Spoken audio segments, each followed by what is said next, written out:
The wind howled across the empty Wyoming plains like a lost soul searching for home. Maggie O'Brien pulled her thin shawl tighter around her shoulders as she stepped out into the bitter morning cold. Her breath came out in white puffs, and frost covered everything in sight. The year was 1878, and winter on the frontier was never kind to anyone, especially not to a 19-year-old girl with nowhere else to go. She had been awake since before dawn, as she was every single day. Her stepfather, Thomas Hartwell, made sure of that. The man never let her forget that she was living in his house, eating his food and taking up space that he could have rented to paying boarders. Every morning started the same way, with his angry voice calling her lazy and worthless. Before she even had a chance to get dressed properly, Maggie's real parents had died 3 years ago when cholera swept through their small farming community. Her father, Patrick O'Brien, had been a gentle man who taught her to read and told her stories about Ireland, where his family came from. Her mother, Catherine, had the most beautiful singing voice in the county and always made Maggie feel special and loved. When they both got sick and died within a week of each other, Maggie's world fell apart completely. Thomas Hartwell had been her father's business partner, and when Patrick died owing him money, Thomas took Maggie in to work off the debt. At least that's what he told everyone in town. The truth was much worse. Thomas saw a young girl with no family and no protection, and he saw free labor. He worked her from sunrise to sunset, 7 days a week, and never paid her a single penny. The townspeople of Cedar Falls knew what was happening, but nobody wanted to get involved. Some whispered that the O'Brien family was cursed because both parents had died so young. Others said Maggie was too proud and independent for her own good. The local women turned their backs when she walked by, and the men avoided looking at her altogether. In their minds, she was damaged goods, a girl with no money, no family, and a reputation for speaking her mind when she should have stayed quiet. Maggie had learned to keep her thoughts to herself, but inside her heart she burned with dreams of something better. At night, when Thomas was passed out drunk and snoring in his chair, she would light a small candle and read from her mother's old Bible. It was the only thing of value she had left from her old life. The pages were worn and yellow, but the words still brought her comfort. She had taught herself to read better by going through every single page, and sometimes she would imagine herself in faraway places where people were kind and life was easier. Her daily routine never changed. First, she had to milk the 2 cows before they got restless.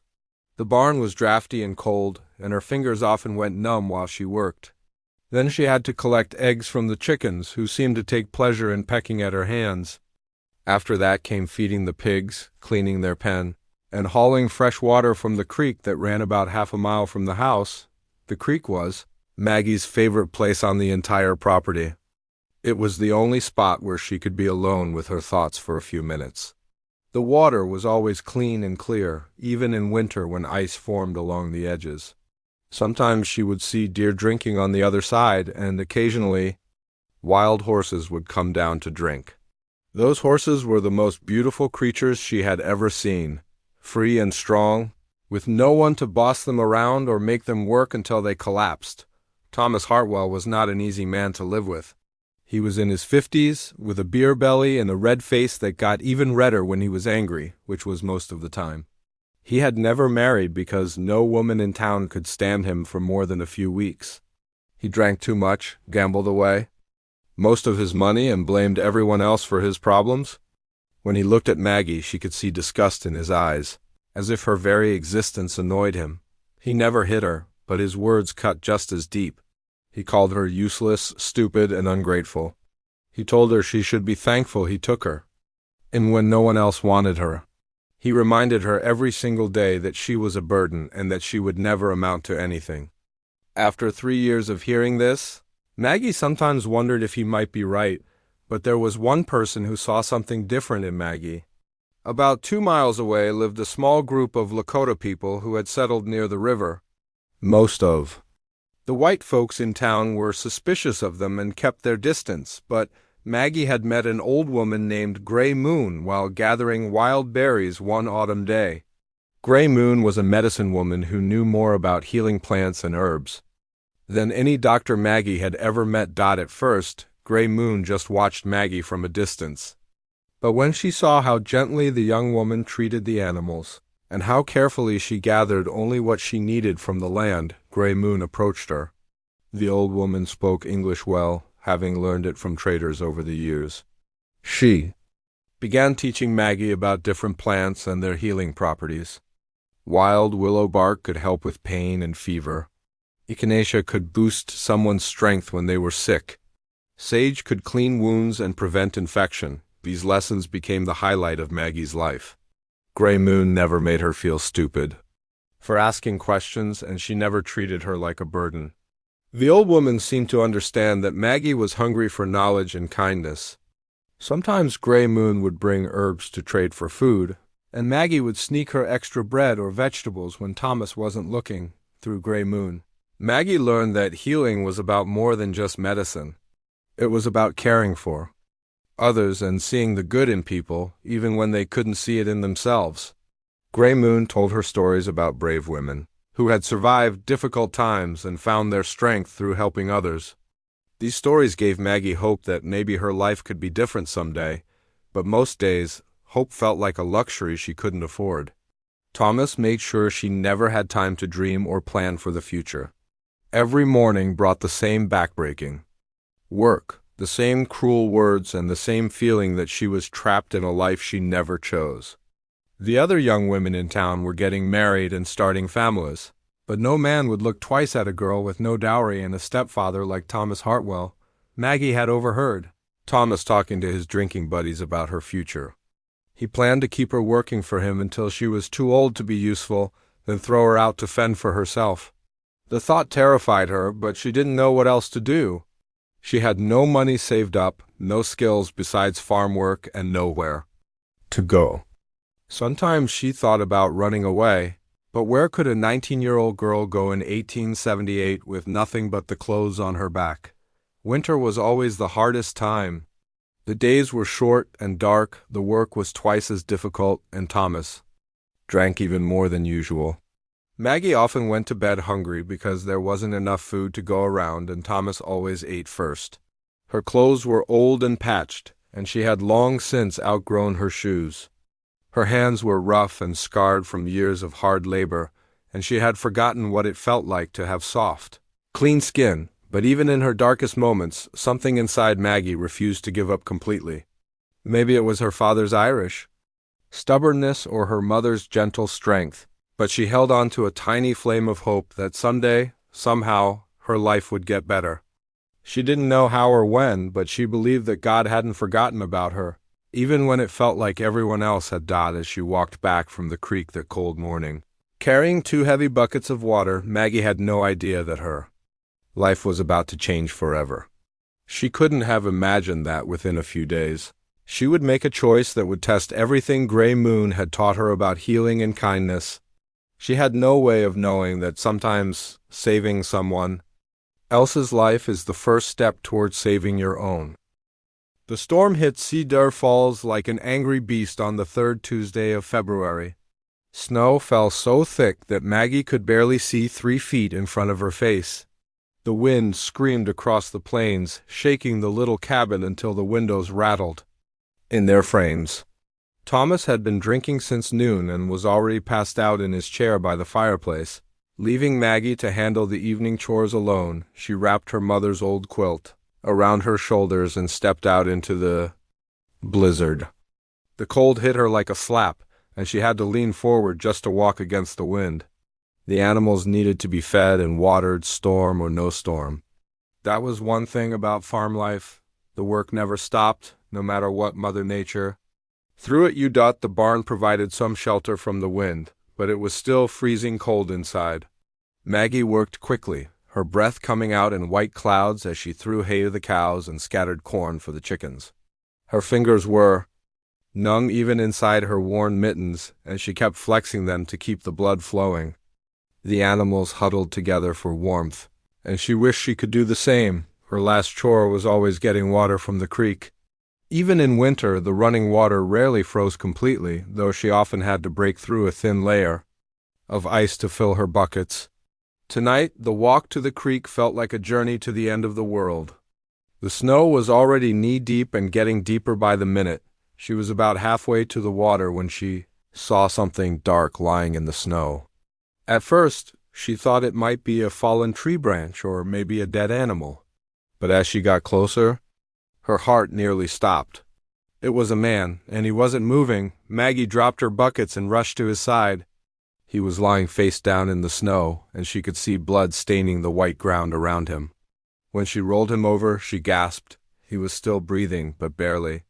His lips were blue with cold, and his skin felt like ice when she touched.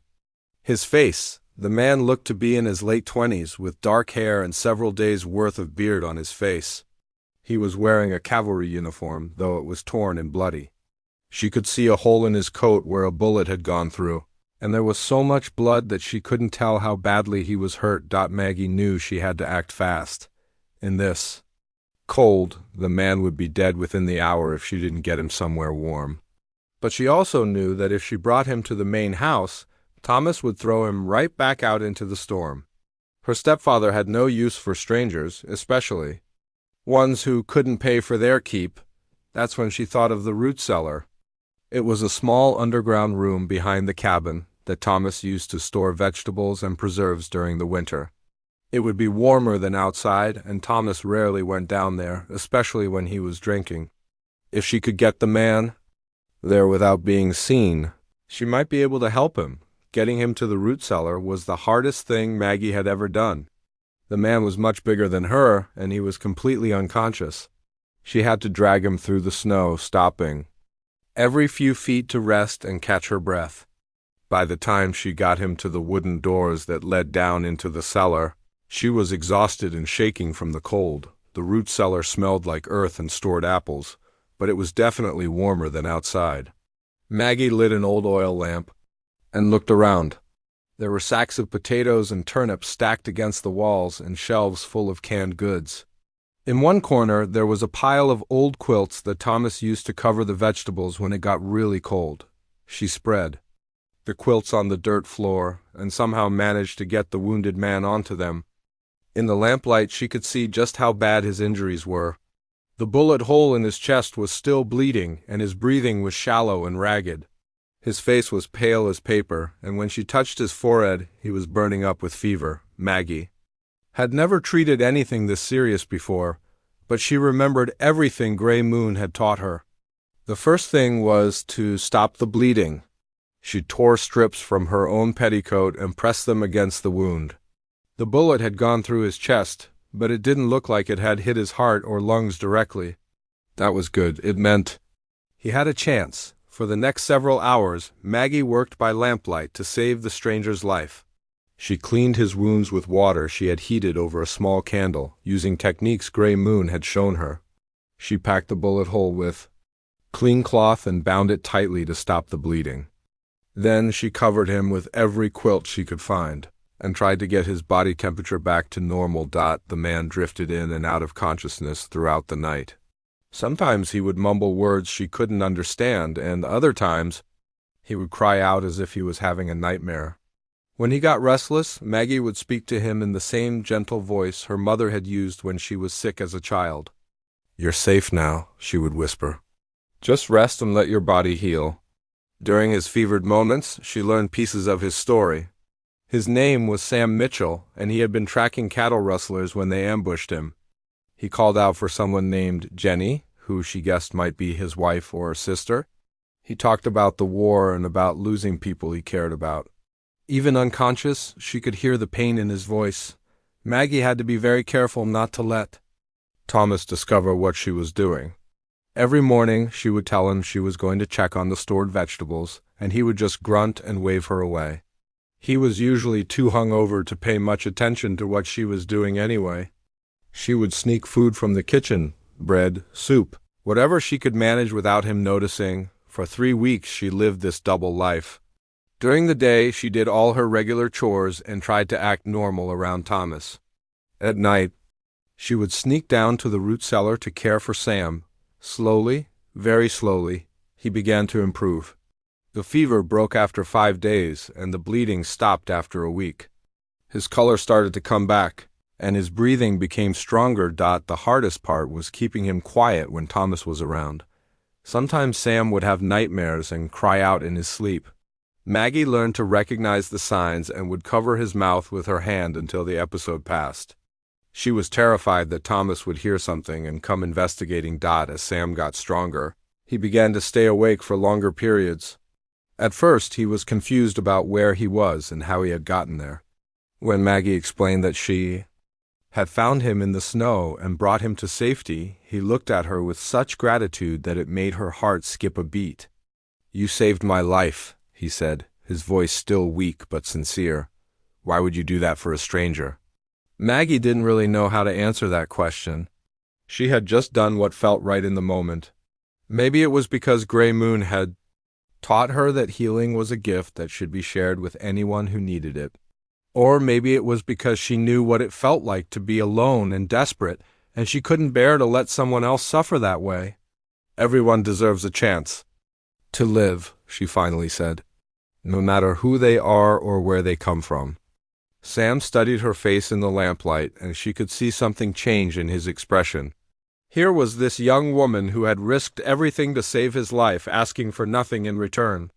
She had nursed him back from the edge of death with such gentle care that he felt like he owed her more than he could ever repay. As he recovered, Sam began to tell Maggie about his life. He had been a Union soldier during the Civil War, fighting in battles that still gave him nightmares.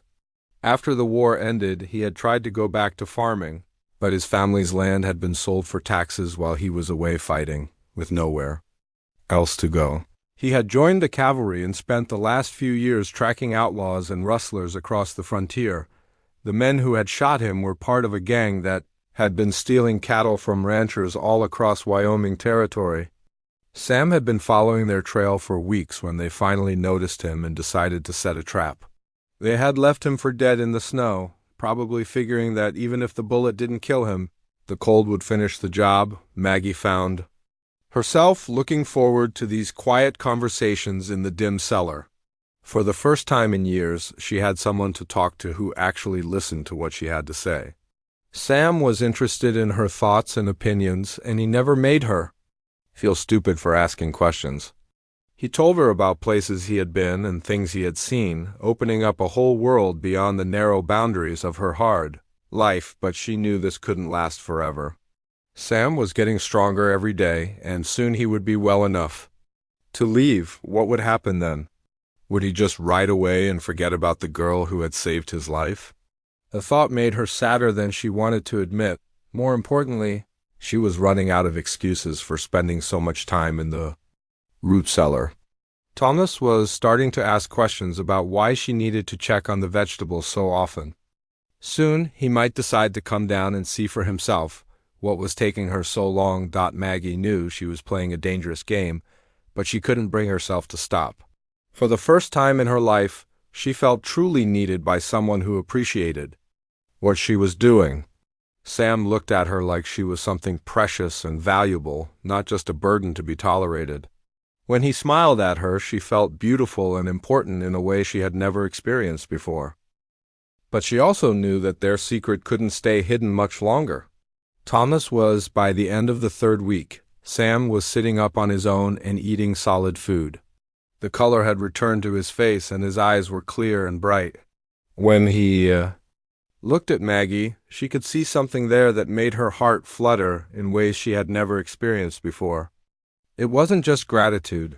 It was something deeper, something that made her feel like she was seeing herself through his eyes for the first time. The bullet wound was healing well, though it still caused him pain when he moved too quickly. Maggie had learned to read the signs of his discomfort and would bring him willow bark tea that Gray Moon had taught her to make. Sam was amazed by her knowledge of healing plants and how gentle her hands were when she changed his bandages. "Where did you learn all this?" he asked one evening as she carefully cleaned around the wound. "You're better than most army doctors I've met." Maggie felt her cheeks grow warm at the compliment. "An old woman from the Lakota settlement taught me," she said softly. "She knows more about healing than anyone I've ever met." Sam nodded with respect. The native people understand medicine in ways we're just starting to learn. You were smart to listen to her teachings. That comment surprised Maggie. Most white folks in Cedar Falls looked down on the Lakota people and considered their knowledge to be nothing more than superstition. But Sam spoke about them with genuine respect, and she could tell he meant what he said. As Sam grew stronger, their conversations became longer and more personal. He told her about growing up on a small farm in Ohio, where his family had raised corn and kept a few head of cattle. His father had been a quiet man who believed in hard work and treating people fairly. His mother had died when Sam was 15, and his younger sister Jenny had died of consumption 2 years later. That's when I joined the army, Sam explained, staring at the flickering lamp flame. I had nothing left to keep me at home, and I thought maybe I could make a difference in the world. I was young and foolish enough to believe that war could solve problems. Maggie could hear the sadness in his voice when he talked about the battles he had fought. He had seen too many good men die for causes they barely understood. When the war ended, he had tried to go back to farming, but the land had been sold to pay debts that accumulated while he was away fighting. With no family left and no home to return to, he had drifted west and eventually joined the cavalry. I've been moving from place to place for years now, he said, never staying anywhere long enough to call it home. Sometimes I wonder if I'll ever find a place where I belong. Maggie understood that feeling better than he could know. She had been living in Thomas's house for 3 years, but it had never felt like home. Home was something warm and welcoming, a place where people cared about each other and treated each other with kindness. What she had with Thomas was just survival. Tell me about your real family, Sam said gently. The people who raised you before you came to live with your stepfather. So Maggie told him about her parents, Patrick and Catherine O'Brien. She described how her father would tell her stories about Ireland and how her mother would sing while she worked in the garden. She talked about the little house where she had grown up, where there was always enough food on the table, and where she had felt safe and loved. They sound like wonderful people, Sam said. You can see their goodness in the way you treat others. Not many people would risk everything to save a stranger. I couldn't just leave you there to die, Maggie replied. That wouldn't have been right. Sam reached out and gently touched her hand. But you could have brought me to the main house where it would have been easier to care for me. Instead, you chose to do this the hard way, sneaking around and taking risks to protect me from your stepfather. Why? Maggie looked down at their joined hands, feeling the warmth of his touch. Because Thomas would have thrown you out into the storm, she said quietly. He doesn't care about anyone but himself, and I knew that if you died because of his cruelty, I would never forgive myself. You have the biggest heart of anyone I've ever met, Sam said. And the way he said it made Maggie feel like she was the most important person in the world. During the long winter evenings, they discovered they had more in common than either had expected. Both of them loved to read, though neither had owned many books. Sam had managed to save a few volumes from his family's house, including a collection of poems and a book about traveling to different countries. Maggie was fascinated by his descriptions of places she had only dreamed about. Have you ever seen the ocean? She asked one night, her eyes bright with curiosity. Once, Sam replied. When I was in the army, we passed through a port city on the East Coast. The water stretched out as far as you could see, and the waves made a sound like thunder when they hit the shore. I've always wanted to see the ocean, Maggie said wistfully, and mountains covered with snow, and cities with tall buildings and gas lights on every corner. Sam smiled at her enthusiasm. Maybe someday you will. You're still young and you're smart and capable. There's no reason you have to stay in this place forever. But even as he said it, they both knew that women like Maggie didn't have many options in AD 78. She had no money, no family to help her, and no husband to provide for her. The world beyond. Cedar Falls might as well have been on the moon for all the chance she had of reaching it. Still, Sam's words planted a seed of hope in her heart. When he talked about the future, he made it sound like anything was possible. He treated her like someone whose opinions mattered and whose dreams were worth pursuing. No one had ever done that for her before. As the days passed, Maggie found herself looking forward to their time together more than anything else in her life. When she was doing her chores during the day, she would think about what they would talk about that evening.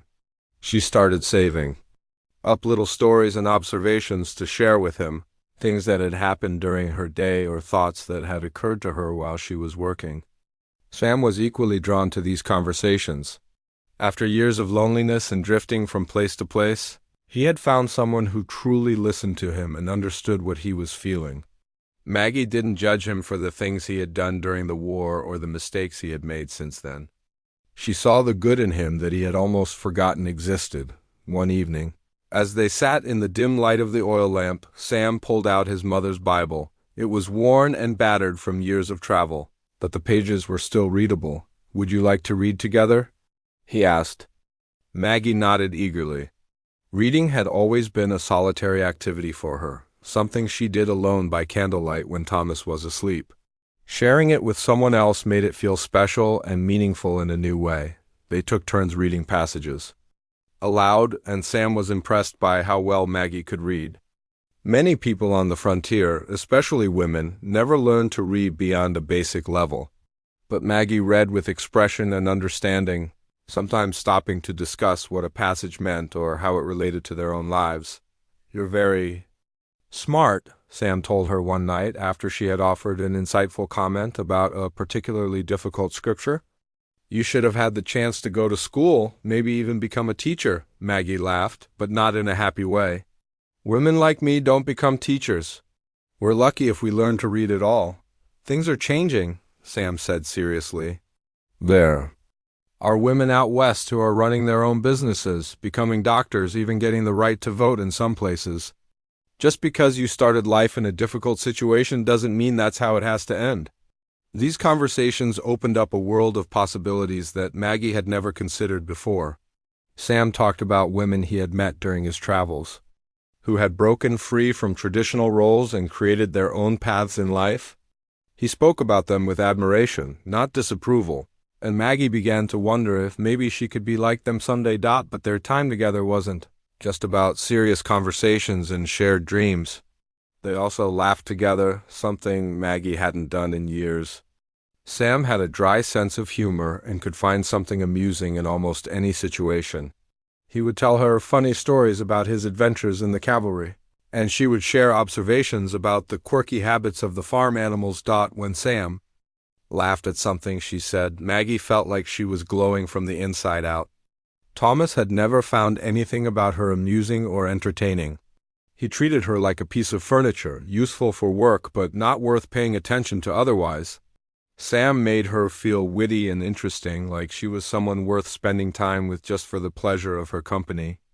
As February turned into March, the weather began to warm up slightly, and Sam was able to move around the root cellar without too much pain. He was clearly getting restless, and Maggie knew that soon he would be strong enough to leave. The thought filled her with dread. "What will you do when you're fully recovered?" she asked one evening, trying to keep her voice casual. Sam was quiet for a long moment. "I should report back to my commanding officer and tell him what happened with the rustlers. There might be a reward for information about their location. And then—" Maggie pressed, though she wasn't sure she wanted to hear the answer. "I don't know," Sam admitted. "I've been thinking about that a lot lately." The discovery came on a Thursday morning in early March. When the snow had finally started melting and revealing the brown earth underneath, Maggie had been careless. After weeks of sneaking around successfully, she had grown too comfortable with their routine. She thought Thomas was still passed out from the night before, but he had actually woken up earlier than usual with a terrible headache and a foul mood to match. Maggie was in the root cellar, helping Sam practice walking around without putting too much strain on his healing wound. They were both laughing quietly about something when they heard the wooden doors above them creak open. Maggie's blood turned to ice in her veins. She grabbed Sam's arm and pressed a finger to her lips, but it was too late. Thomas's heavy boots came down the wooden steps, and his angry voice filled the small space. "What in the devil's name is going on down here?" "Maggie, I've been calling for you for 10 minutes. When Thomas reached the bottom of the steps and saw Sam sitting on the pile of quilts, His face turned red as a beet. For a moment he was so shocked that he couldn't speak. Then the rage hit him like a thunderbolt. "You sneaky little witch!" He screamed at Maggie. "How long has this been going on? How long have you been hiding some vagrant in my root cellar?" "Thomas, please let me explain," Maggie started, but he cut her off with a sharp gesture. "Explain? There's nothing to explain. You've been stealing my food, using my lamp oil, and harboring some drifter who's probably wanted by the law." Thomas's face was getting redder by the minute, and spit was flying from his mouth as he yelled. Sam struggled to his feet, wincing from the pain in his chest. Even though he wasn't fully healed, he was still taller and broader than Thomas, and there was something in his eyes that made the older man take a step back. "Sir, your stepdaughter saved my life," Sam said calmly, though Maggie could see the tension in his shoulders. "I was dying in the snow, and she brought me here out of Christian kindness. If you have a problem with that, take it up with me, not her." Thomas let out a bitter laugh. "Christian kindness? More like she's been playing house with you down here while I've been working my fingers to the bone to keep this place running." "That's not true," Maggie burst out, her own anger finally breaking free. "I've done every single chore you've ever asked me to do. I've worked from dawn to dusk for 3 years without a word of complaint or a penny of pay. All I did was try to save a man's life. And what did you expect to get in return?" Thomas sneered, looking back and forth between them. "You think this soldier boy is going to marry you and take you away from all this? Girls like you don't get fairy tale endings? Maggie, you're damaged goods, and the sooner you accept that, the better." Sam's hands clenched into fists at Thomas's cruel words. "Don't you dare talk to her like that. Maggie is worth 10 of you, and if you can't see that, then you're a fool." "A fool, am I?" Thomas's voice dropped to a dangerous whisper. "We'll see. Who's the fool when I turn you over to the sheriff as a deserter? I bet there's a nice reward for bringing in runaway soldiers." "I'm not a deserter," Sam said firmly. "I'm Sergeant Sam Mitchell of the 7th Cavalry, and I was on official business tracking cattle rustlers when I was ambushed and shot. My commanding officer knows exactly where I am." Thomas's confident expression faltered slightly, but he wasn't ready to back down. "Prove it. Where are your papers, your orders?" Sam's jaw tightened. "They were in my saddlebags with my horse. When those rustlers shot me, they probably took everything I had." "How convenient," Thomas said with a smug smile. "No papers, no proof, no horse, just your word against mine. And around here, my word carries a lot more weight than some strangers." Maggie watched this confrontation with growing fear.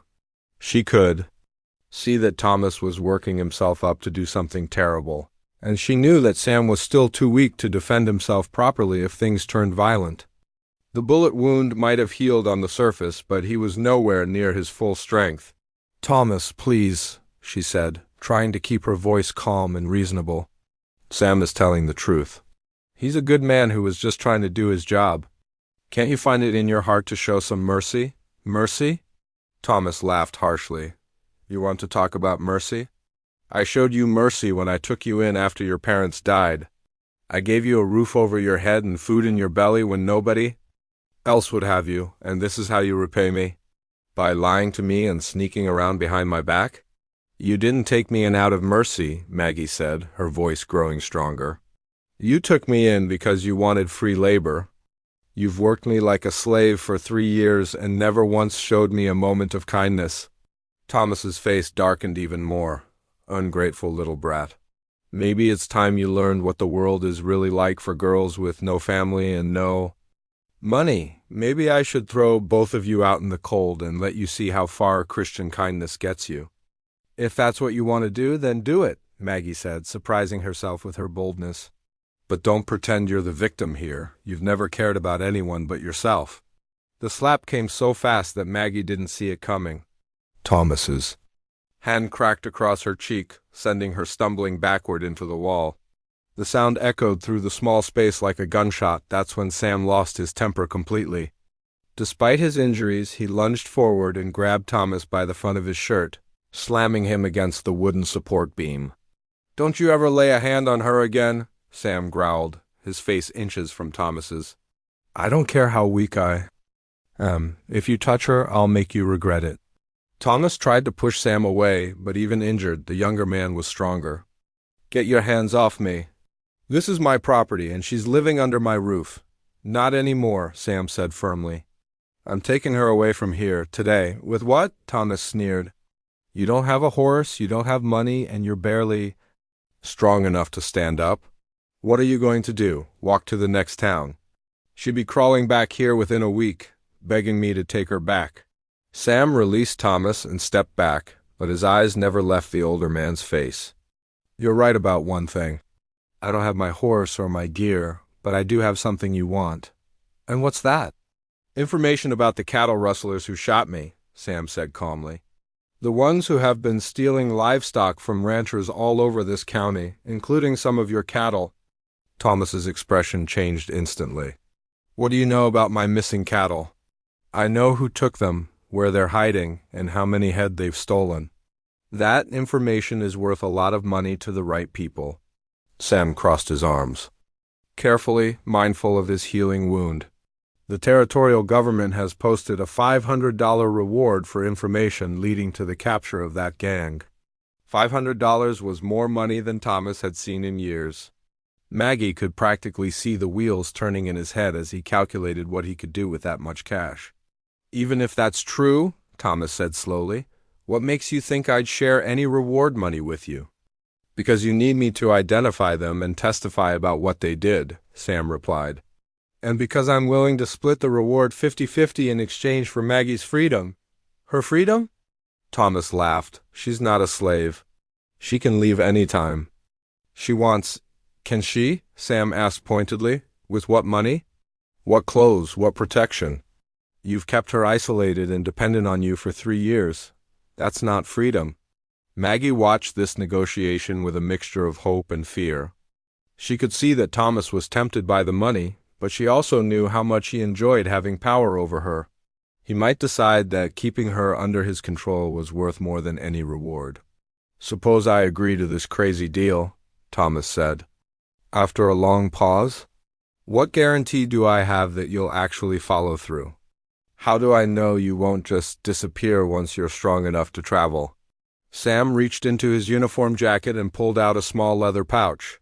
Because I'm giving you this as a down payment. Thomas's eyes widened when Sam opened the pouch to reveal a collection of gold coins. Where did you get those? My army pay, saved up over several years. It's not much, but it's enough to show you I'm serious. Sam held out the pouch. Take it as proof of my good faith. When we bring in those rustlers and collect the reward, you can keep all of this plus your half of the bounty. Thomas reached for the pouch with trembling hands.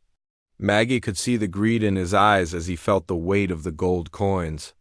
It was probably more ready cash than he'd had in months. And all I have to do is let the girl go? Thomas asked, still staring at the money. That's right. Maggie comes with me and you never bother her again. In return, you get the gold now and half the reward money later. Thomas looked back and forth between the coins and Maggie's hopeful face. She could see him struggling with the decision. The money was tempting, but giving up his control over her meant losing years of free labor. What if she doesn't want to go with you? Thomas asked slyly. What if she'd rather stay here where she knows she have food and shelter? Sam turned to look at Maggie, and she could see the question in his eyes. He was giving her a choice, not making the decision for her. After 3 years of having no choices at all, the freedom to decide her own fate felt overwhelming. Maggie, Sam said gently, you don't have to come with me if you don't want to.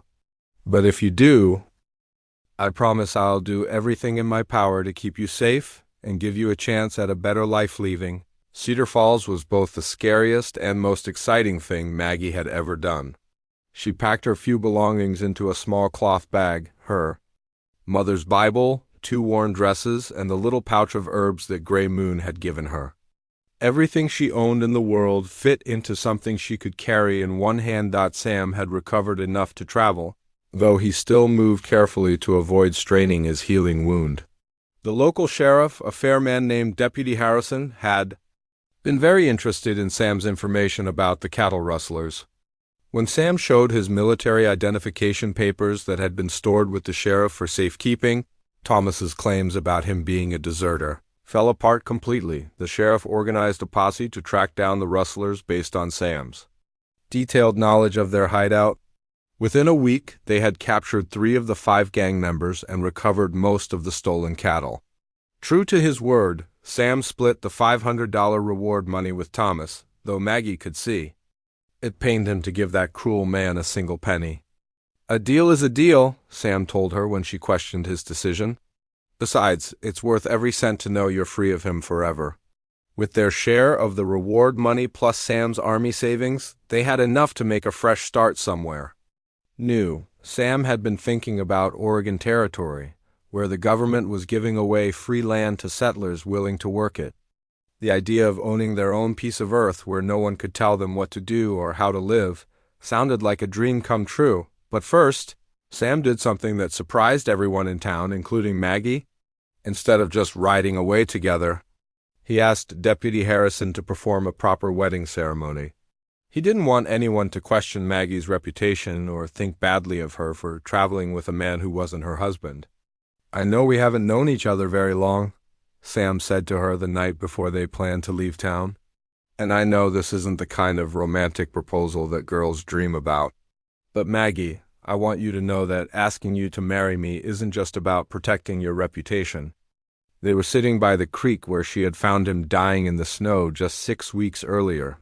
The spring air was warm and wildflowers were starting to bloom along the water's edge. Maggie had never seen this place look so beautiful. "Then, why are you asking?" she said softly, though her heart was already racing with hope. Sam took her hands in his and looked directly into her eyes. "Because in all my years of wandering from place to place, I've never found anywhere that felt like home. But when I'm with you, I finally understand what home really means. It's not a place, it's a person. You're my home, Maggie." Tears ran down her cheeks as she listened to his words. "You're my home too," she whispered. "You're the first person who ever made me feel like I was worth something." "You're worth everything," Sam said firmly. "And I want to spend the rest of my life proving that to you, if you'll let me." The wedding was simple but beautiful. Gray Moon came to town for the ceremony, bringing wildflowers for Maggie's bouquet and a beautiful beaded necklace as a wedding gift. Deputy Harrison's wife lent Maggie a white dress that had belonged to her daughter, and several of the townspeople who had always liked Maggie but been afraid to cross Thomas came to wish them well. Thomas himself stayed away from the ceremony, but Maggie was relieved rather than hurt. This was supposed to be the happiest day of her life, and she didn't want his bitter presence spoiling it. As they exchanged vows in the little church, Maggie felt like she was in a wonderful dream. Sam promised to love and protect her, to value her opinions and support her dreams, and to never take her kindness for granted. When he slipped a simple gold ring onto her finger, she felt like the luckiest woman in the world. The journey to Oregon took nearly 3 months, but Maggie loved every minute of it. They traveled in a sturdy wagon that Sam bought with part of their reward money, along with 2 strong horses and enough supplies to last the trip. For the first time in her life, Maggie got to see the world beyond the narrow boundaries of Cedar Falls. They crossed vast prairies where the grass stretched to the horizon, climbed through mountain passes where snow still capped the peaks even in summer, and forded rivers that were so clear she could see fish swimming in the depths. Every night they would make camp under more stars than Maggie had ever imagined existed. During the long days of travel, they talked about everything and nothing. Sam told her more stories about his adventures, and Maggie shared her dreams for their future together. They planned the house they would build, the crops they would plant, and the children they hoped to have someday. These conversations made the miles pass quickly and brought them closer together with each passing day. Sam was amazed by how well Maggie adapted to life on the trail. She learned to cook over an open fire, to drive the wagon when he needed to, rest his still healing wound, and to spot signs of good camping places and fresh water. Her knowledge of healing plants proved invaluable when Sam developed a fever halfway through the journey, and she was able to treat it with herbs she found growing wild along the trail. "You're the strongest person I know," Sam told her one evening, as they watched the sunset paint the sky in brilliant colors. "Most women who had lived your life would be bitter and angry, but you've kept your heart open and your spirit kind. I don't know how you do it." Maggie thought about his words for a moment before answering. "I think it's because I always believed that somewhere out there was something better waiting for me. Even in my darkest moments, I held on to hope that things would change someday. And they did. When they finally reached Oregon Territory, they found a beautiful valley with a creek running through it and rich soil perfect for farming. The government land office gave them a claim to 160 acres, and Sam immediately began making plans for their new home. They lived in the wagon while Sam built their cabin, working from sunrise to sunset to get it finished before winter arrived. Maggie helped however she could, holding boards while he nailed them in place and mixing clay to chink the gaps between the logs. When neighbors came by to help with the roof raising, she cooked for everyone and made sure they felt welcomed. The house was small but comfortable, with 2 rooms, a stone fireplace, and real glass windows that Sam had ordered from Portland. Maggie cried with happiness when she walked into their finished home for the first time. She had never lived anywhere so nice, and the fact that it belonged to them, really and truly belonged to them, made it feel like a palace. But the most wonderful part of their new home was the garden. Sam cleared a sunny patch near the house and helped Maggie plant vegetables for eating and flowers just for beauty. When the roses and sunflowers bloomed that first summer, Maggie would sit among them in the evening and remember the girl who had once thought she would never have anything beautiful in her life. Their first year in Oregon wasn't easy. There were crops that failed, animals that got sick, and storms that damaged their roof. But they faced every challenge together, and somehow that made even the difficult times feel manageable. When Sam got discouraged, Maggie would remind him of how far they had come. When Maggie felt overwhelmed, Sam would hold her and tell her that they could handle anything as long as they had each other. Word of Maggie's healing skills spread quickly among their neighbors. Women would bring their sick children to her, and men would ask for her help when they were injured while working their land. She never charged money for her services, but people would pay her with eggs, vegetables, or fabric for new clothes. Sam was proud of how much their neighbors respected and valued his wife. By their second spring in Oregon, Maggie was expecting their first child. Sam was so excited that he could barely contain himself, and he immediately began work on a cradle made from the finest wood he could find. Maggie would sit and sew tiny clothes while he worked, both of them dreaming about the baby who would soon join their family. When their son was born that autumn, they named him Patrick after Maggie's father. He had Sam's dark hair and Maggie's gentle eyes, and from the moment he was born, he was the center of their world. Watching Sam hold their baby son, Maggie felt like her heart might burst with happiness. As the years passed, their family grew to include 2 more children, a daughter they named Catherine after Maggie's mother, and another son they called Daniel. The house grew too, with Sam adding rooms as they needed them.